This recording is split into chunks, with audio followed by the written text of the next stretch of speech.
Acts chapter 2, 16 to 18. Si-share ko rin ito. Acts chapter 2, 16 to 18. Okay. Papasahin ko dito in Acts chapter 2, 16 to 18. But this is that which was spoken by the prophet Joel. And it shall come to pass in the last days, said God, I will pour out my spirit upon all flesh. And your sons and your daughters shall prophesy, and your young men shall see visions, and your old men shall dream dreams. And on my servants and on my handmaids I will pour out in those days of my spirit, and they shall prophesy. So, ito yung explanation ni Ben Bogart. The baptism in the Holy Spirit on the day of Pentecost was accompanied by such a copious outpouring of the Holy Spirit that the place where they were was filled.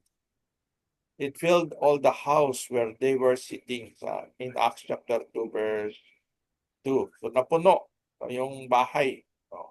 Kung saan nandun sila, since the whole house was filled, those who sat in the house were completely submerged, overwhelmed, buried in the Holy Spirit.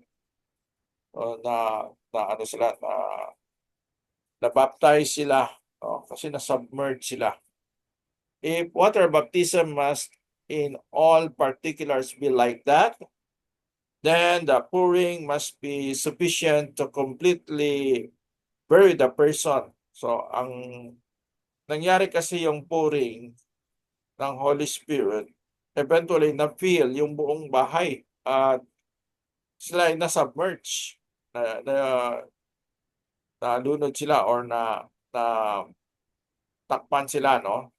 Na lumagpas ang tubig. O anything short of burial is not baptism kasi baptism is submersion. No? It is immersion. They were submerged. Even if the baptizing is done by pouring, but ang anything short of burial is not baptism, even if the baptizing is done by pouring. So kung hindi talaga nalubog, kung hindi sila nalubog, walang talagang nangyaring baptism yon. Kasi ang baptism is burial submersion. Kasi kung hindi naman nalubog, hindi yung baptism. Pero kung yung nagpour ng water at nalubog sila, baptism yun kasi lumubog sila.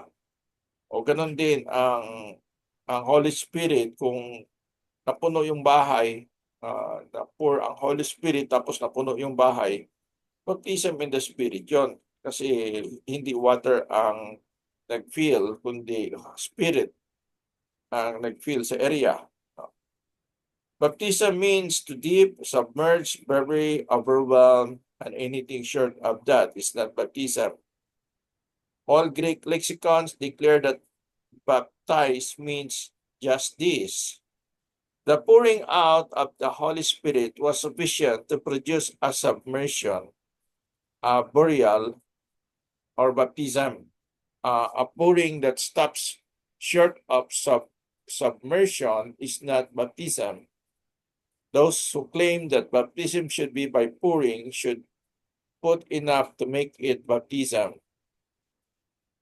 Baptism is commanded by whatever method employed, it must be a baptism. It is possible to pour or sprinkle enough to completely submerge, immerse, bury. Kaya matatawag lang na baptism kapag nalubog talaga sa tubig, lumubog talaga sa tubig. Lagpasan talaga ng tubig sa ulo. If that were done, it would be a baptism. Pero kung binuhusan lang, winisik-wisikan lang at hindi talaga lumubog sa tubig, ay hindi yon baptism. Kung kulang, if it stops short of complete burial, it is not baptism. The pouring out of the Spirit filled the house, and hence wherewith baptized the people in the house. Okay. So, ito yung katanungan. How did John the Baptist baptize? In Mark chapter 1 verse 5. Pakibasa daw. Mark chapter 1 verse 5. Sino makabasa? Brother Leo? In Mark chapter 1 verse 5.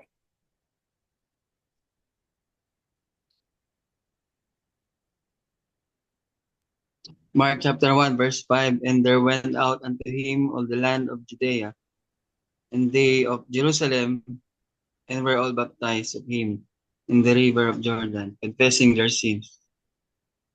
Okay, so paano daw si John nagbaptize?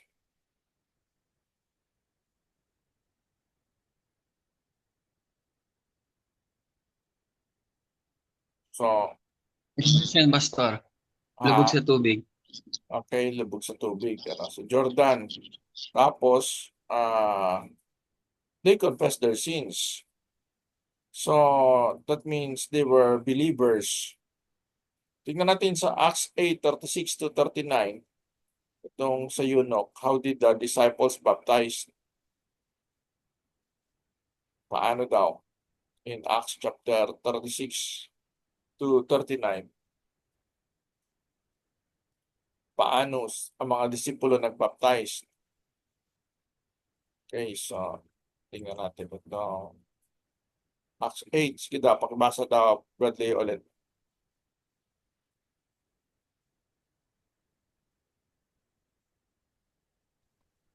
Verse 36. And as they went on their way, they came unto a certain water, and the eunuch said, See, here is water, but that hinder me to be baptized? And Philip said, If thou believest with all thine heart, thou mayest. And he answered and said, I believe that Jesus Christ is the Son of God. And he commanded the chariot to stand still, and they went down both into the water, both Philip and the eunuch, and he baptized him. 39. And when they were come up out of the water, the Spirit of the Lord caught away Philip, that the eunuch saw him no more, and he went on his way rejoicing. Okay, so makita natin dito na sabi nga dito sa verse 39, they were come up out of the water. Now, it is immersion kasi naghanap talaga sila ng tubig, no? But went down into the water and then they come up out of the water. So, itong baptism, lubog talaga ito. Kasi, yun ang ibig sabihin ng baptism. From the Greek word baptizo, it means immersion. So another thing is, ito yung question, is the church commanded to baptize those who become disciples? Matthew 28:18 to 20. Matthew 28, sabi nga dito, all authority is given unto me, go ye therefore and teach all nations, baptizing them in the name of the Father, of the Son, and of the Holy Ghost, teaching them to observe all things whatsoever I have commanded you, and lo, I am with you always, even unto the end of the world. Now, kita natin dito na ang church inutusan ng Panginoon na bautismuhan yung mga disciples, sabihin, mga believers. O ganoon din kay John the Baptist, nirequire niya yung pagsisisi bago niya binabaptize. Of course, Ganon din, kasama na din yung pananampalataya. Kasi sa John 3:36, nag-preach din si John ng pananampalataya. Makita din natin sa Acts, binasa natin kanina na ni-require ni Philip ang eunuch na manampalataya. Sabi nga ng eunuch, what doth hinder me to be baptized? Sabi nga ni Philip, if thou believest with all thine heart, thou mayest. Pero kung hindi naman totoong nanampalataya, hindi pwede. So, ang baptism is maliwanag, it is a burial. According to Romans 6:4-5. Romans chapter 6 verses 4, sabi nga dito, therefore, we are buried with him by baptism into death, that like as Christ was raised up from the dead by the glory of the Father, even so we also should walk in newness of life. Verse 5, for if we have been planted together in the likeness of his death, we shall be also in the likeness of his resurrection. Kaya ang baptism is immersion kasi it is burial. It is death, burial, and resurrection of Christ. So, ang word dito na masabi natin ito ay immersion because of the word buried and planted. Ibig sabihin, ilibing talaga, ibaon. So, makita natin na yun ang ibig sabihin ng immersion, ng baptizo, immersion. At yung Holy Spirit naman, yung mga disciples, they were baptized in the Spirit. Hindi yung Holy Spirit ang nagbaptize, kundi si Jesus in His spiritual presence. Kasi umakyat na si Jesus, so in His spiritual presence. Kasi He's the baptizer of this in the Spirit. No? Yung kanina, sa ating napag-aralan kanina. Si John is water baptism. Whereas ang inutos sa church is water baptism. Kasi ang water baptism merong human administrator. Pero ang spirit baptism wala. Kaya yung spirit baptism nangyari lang yan panahon ni Jesus. Panahon sa Pentecost. Si Jesus ang baptizer. It did not happen during the earthly ministry of Christ. But it happened during Pentecost. Panahon ng Pentecost. Pero in Christ's spiritual presence.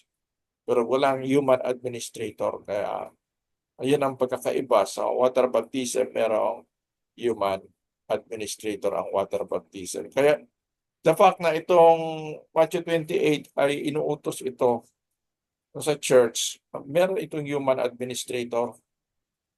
Kaya kasi inuutos. Kasi yung spirit baptism, automatic lang yun na they were baptized in the Spirit sa Acts chapter 2. No? Okay, meron ba tayong mga katanungan?